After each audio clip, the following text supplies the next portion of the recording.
Өнөөдөр дэлхийн нийтээр төр засгийн бодлогоосоо эхлээд албан байгууллага, хувь хүмүүсийн ингээд өдөр тутмын амьдралын бүхий л хүрээнд ногоон бодлого, ногоон үйлс, ногоон санаачлаг эрчимтэй өрнөж байгаамаа. Тэр дундаа нийгмийн хариуцлагатай бизнесийн байгууллагууд ажилчдынхаа эрүүл мэндийг хамгаалах, цаашлаад их дэлхийхэн ногоон хөгжил төв нэмрээ оруулах үүднээс олон ажил санаачилж байгаагийн зэрэгцээ өдөр тутмынхаа ажил хэрэгт байгаль дээлтэй дадал хэвшлүүдийг нэвтрүүлж байна. Тэгэлгүй яг өөрөөр хэлбэл хувь хүн болгон өдөр тутмынхаа ажил амьдралд байгаль экологи дээлтэй ямар дадал зуршлыг бий болгож болох талаар бодолцох болсон төдийгүй албан байгууллагууд хүртэл үүднээсээ эхлээд өрөө тасалгаагаа хэрхэн ногоон байлгах вэ гэдэг дээр онцгойлон анхаарах болсон юм а. Тиймээ нийгмийн хариуцлагатай байгууллага бүхэн албан тасалгаагаа ногоон болгож байна. Ирээдүйд байгаль орчноо цэвэр ариун байлгах асуудал ийм энгийн зүйлээс эхэлдэг юм.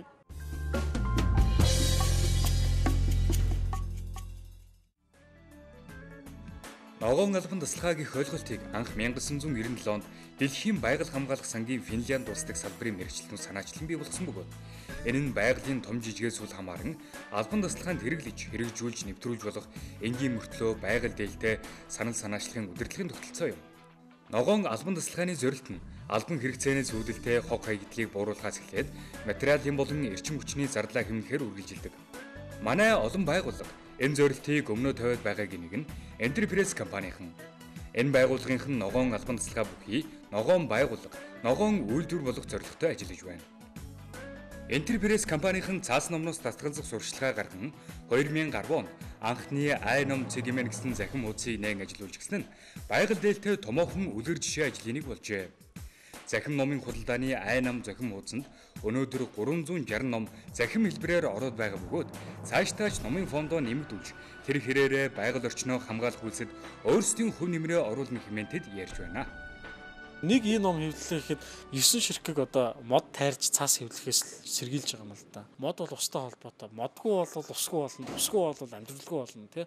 Тэгвэл нэг ийм ном хэвлээд нэг ийм ном захин хэлбэрээр гаргаад бид нүр байрлуулаад тэрийг уншаад худалдаалахад бол зардлага тэр гаргаж байгаа цаасны зардлыг бол бид нүр бол 90 орчим хувь хэмнэж гэнэ гэсэн үг. Манайх болохоор ингэж байгаа хэвлэлийн цаасыг бол дахин ашиглаад энэ дахин ашиглана гэдэг маань бол үндсэндээ бас нэг 3 мод огтлохоос сэргийлж байгаа. Бид нар бол бүх хаягдл цаасаа эргэж ашигладаг. Эргэж одоо цаас боловсруулах үйлдвэрт өгөөд эргээ цаас болгож авдаг. 9 ширхэг мод тарихаас хамгаална гэдэг 300 хүний нэг өдрийн унтны усны хэрэглээг хангаж байгаатай тэнцэх үзүүлэлт юм. Үүндээ нэгж тусал усыг бүтээж чадаагүй хүн төрлөختөн бидний хувьд хэмнэлт гэдэг шинэ үйлдвэрлэлээс ялгаагүй зүйл билээ. Ногоон албан тасалгаа болох зорилттой ажлыг эхлүүлсэн байхад хамт олноос олон шинэлэг санаачлаг гарч түүнээ ажил хэрэг болгосоор байдаг бөгөөд ногоон албан тасалгаа төдийгүй ногоон байгууллага тэр бүхэл гаднаа цэцэрлэгт хүрээлэн хүртэл байгуулж болохоор юм байна хэмээн энэ хэвлэлийн үйлдвэрийнхэн ярьж байна. Батанаг хүрээлэн дээр бас сайн гэсэн модарлаа. Энэ бурхан багшийн зайсангийн бурхантай хөшөөний энэ төр Amnesty International-тай хамтраад бас ногоон байгууламжийн ажилтнанд бид нар бас мод тарилаа манай ажилчид. За тэгээд өөрсдөө бол ногоон орчин суу гэдэг уриалга гаргаад ингээд цэцэг тариад те.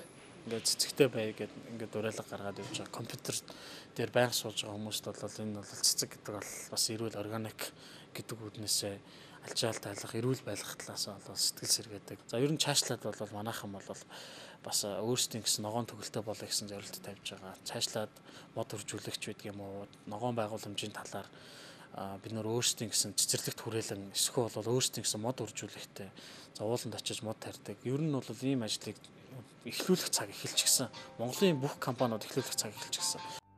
Өнөөдөр үйлдвэрлэл үйлчилгээний байгууллагуудаас эхлээд хувь хүн хүртэл гэр орноо үнэтэй давилгаар тохижуулахаас илүүтэйгээр амьд байгалыг санагдуулан орчин нөхцөлийг бүрдүүлэн амьд байгалийн нэгэн хэсгийг өрөө тасалгаандаа бий болгохыг зорж байна. Усны урсгал чимээг сонсоо ургамал цэцгээс алгалсан орчин суух сайхан. Албаны хэрэгцээнд хэрэгэлдэг төрөл бүрийн захилгаан хэрэгцэд түүнээс ялгарх туяа шингэн бодисуудын ууршилт агаарыг бохирдуулдаг учраас агаар цэвэршүүлэх навчид болон цэцэг тургамлыг өрөөндөө байрлуулах хэрэгтэй. Ажлын байранда ямар цэцэггүй болон ганц хоёрхан цэцэг ургамалтай байгууллагын ажлын бүтээмжийг судлаачид судалжээ. Тэд судалгааныхаа үр дүнд ургамал цэцэгтэй байгууллагын ажлын бүтээмж өндөр, ажилчид нь илүү сэтгэл хангалуун байгааг тодорхойлсон байна. Албан тасалгаанда цэцэг ургамал тарихад ажлын эдөв, эрч хүч нэмэгдэж, хамт олонны дунд эерэг урамсгал бий болдог юм.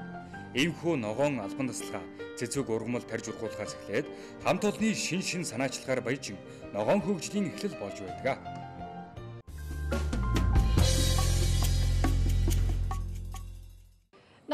ажил ногоон бодлогын хамгийн гол тулгуур баг нь амьдралын өдөр тутмын зөв, байгаль дээлтэй дадал зуршил байхын зэрэгцээ сэргээгдэх эрчим хүчний асуудал байдаг.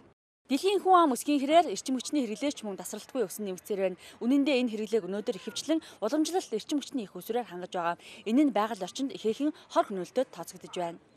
Тиймээс ч дэлхийн олон улс оронд сэргээгдэх эрчим хүчийг түлхүү ашиглах асуудал яригдж байгаа бөгөөд манай улсад ч гэсэн энэ чиглэлээр баггүй гэлтгүй ажил өрнөсөр байна. Эрчим хүч сансрын уудмаас ирж салхи хөлөглөн эсж далайн давлгаа дамжин аялах төдийгүй галтуулын гүнээс оргилон гарах нь бий. Хямрал нүрсэн дэлхийг аврахаар цагаан олж ирж байгаа нь энэ билээ.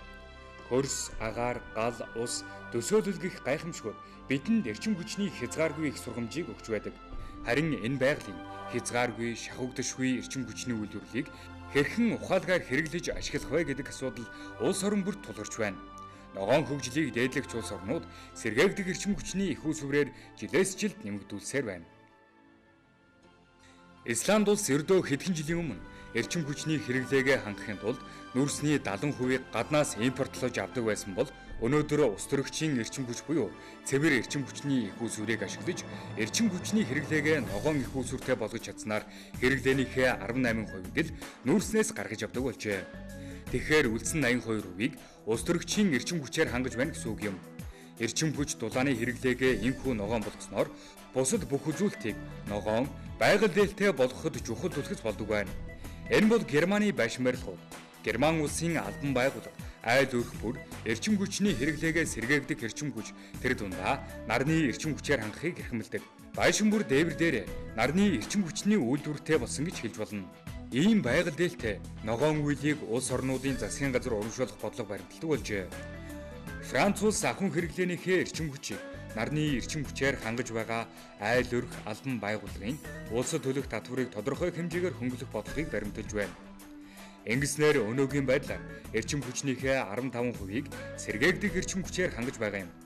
Зарим улс орны хувьд аж ахуйн хэрэглээ гэхээс илүү эдийн засгийн гол салбарынхаа хэрэгцээг сэргээгдэх эрчим хүчээр хангахыг эрхэмлэж байна. Тухайлбал Маврит улс эдийн засгийн чухал салбар болох элсэн жихрийн нишиг тариалах аж ахуйн салбартаа салхины эрчим хүчийг өргөнөөр ашиглаж эхлээд байна. Захиргааны эрчим хүчний манай улсын хувьд бол 90 гаруй хувийн нь бол уламжилт буюу нүүрсээр ажилдаг захиргааны станцуудаар хангаж байгаа. За одоо сүүлийн үед бол бид нар дөрвөн тайшийн усан захиргааны станцуудыг барьсан. Цаашд одоо энэ сэргээгдэх эрчим хүчний хууль хөтөлбөрөд батлагдсантай холбоотой бол сэргээгдэх эрчим хүчийг бол хөгжүүлэх бол нэлээд дэвшилттэй ийм шин шатанда. Тухайлбал одоо нэлээд томоохон чадлуудын салхин паркууд 50-60 мегаваттын салхин паркуудыг бол одоо манай улсын хэмжээнд бол барьж байгуулах ажлыг бол эхэлсэн байх жишээтэй.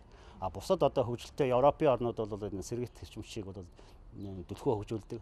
Герман улс бол одоо энэ сэргээгдэх эрчим хүчний хөгжилд бол өндөр чиг хандлагатай байгаа. Одоо нэг атомын захиргааны станцын 20% эзэлдэг байсан бол одоо нэг 10 жилийн дараа бол энэ атомын захиргааны станцаас татгалзаж эргээд энэний оронд бол сэргээгдэх эрчим хүчээр бол одоо тэр хэмжээнийхээ хүчин чадлыг нөх. Ер нь бол дэлхийн Европын хөгжилтэй орнууд бол эрчим хүчний хэрэглээ өсөн нэмэгдэхээ хэрээр эрчим хүчний хэмнэлтийн бодлогыг бол эсрэгээр яг тухайн өсөлтийн хувь хэмжээтэй харьцуулж хэрэгжүүлж эхэлж байна. Эрчим хүчээ хэмнэхийн зэрэгцээ сэргээгдэх эрчим хүчний үйлдвэрлэлийг баг гэлтгүй нэмэгдүүлэх хэрэгцээ шаардлага зайлшгүй бий болж байна. Өнөөдөр дэлхийн хөгжлийг дагаад манай нийгмийн хариуцлагатай компаниуд салбар бүртээ ногоон хөгжлийг эрхэмлдэг ухамсар сэтгэхүйтэй болж байгаль дээлтэй бүтээлч үйл ажиллагааг өрнүүлж байна. Тухайлбал нефт корпорат зочид буудал газрын гүний дулааныг ашиглан дулааныхаа хэрэгцээ хангаж байгаль дээлтэй үйл ажиллагаа явуулж байна.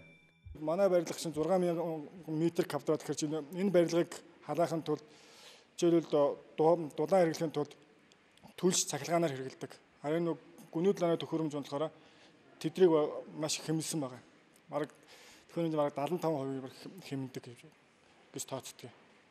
Тэгээ өвөлдөө болохоор энэ төхөөрөмж маань халаалтын шийд чинь зундаа болохоор өөрөө болохоор бас ягаад тохируулгын хийсэн тохиолдолд нөгөө хөргөлтийн систем болчихно. Түүхийн нүрс шатаан эрчим хүч дулааныхаа хэрэгцээг хангалтгүйгээр сэргээгдэх эрчим хүчний их усүрийг жилийн аль ч улиралд ашиглаж болохыг энэхүү нүхт зочид бодлынхан харуулж байна. Тэд газрын гүний дулааныг ашиглан өвөлдөө 60 хэмийн дулаан үйлдвэрлэхийн зэрэгцээ халуун үснийхаа хэрэгцээгч мөн давхар хангадаг. Мөн бүхий л өрөө даслагаанда цэцэг ургамал байрлуулсан бөгөөд энтхийн модлог ургамал үзэсгэлэн шуудыг харахад байгалийн сайханд байгаа мэт сэтгэлийг төрүүлдэг. Айл өрх албан байгууллага бүр энэхүү байгаль дээлтэйгээр үйл ажиллагаагаа явуулдаг болчих юм бол дэлхийн дулаар цөлжил зэрэг байгалийн гамшиг бүхнийг багасгахад багч гисэн нөлөө үзүүлэх юм.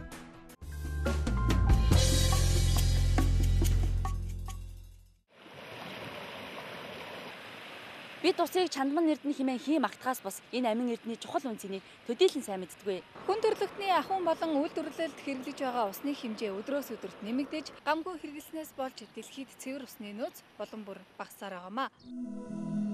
0.5 литр Coca-Cola үйлдвэрлэхэд 3, 1 кг төмөс тарихад 250-аас 500, нэг машин үйлдвэрлэхэд 400 мянга, нэг гудамай алт боловсруулан гаргахад 8 сая литр ус зарцуулдаг төдийгүй нэг бичил чип үйлдвэрлэхэд хүртэл 32 литр ус шаардлагатай байдаг.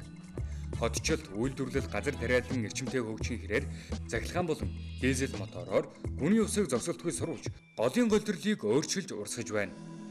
Ингэснээр бидний усны хэрэглээ байгалийн усны эргэлтийн хурдыг хол хаяж төрүүлснээс усны хомсдлыг бий болгоход хүргэж байгаа юм.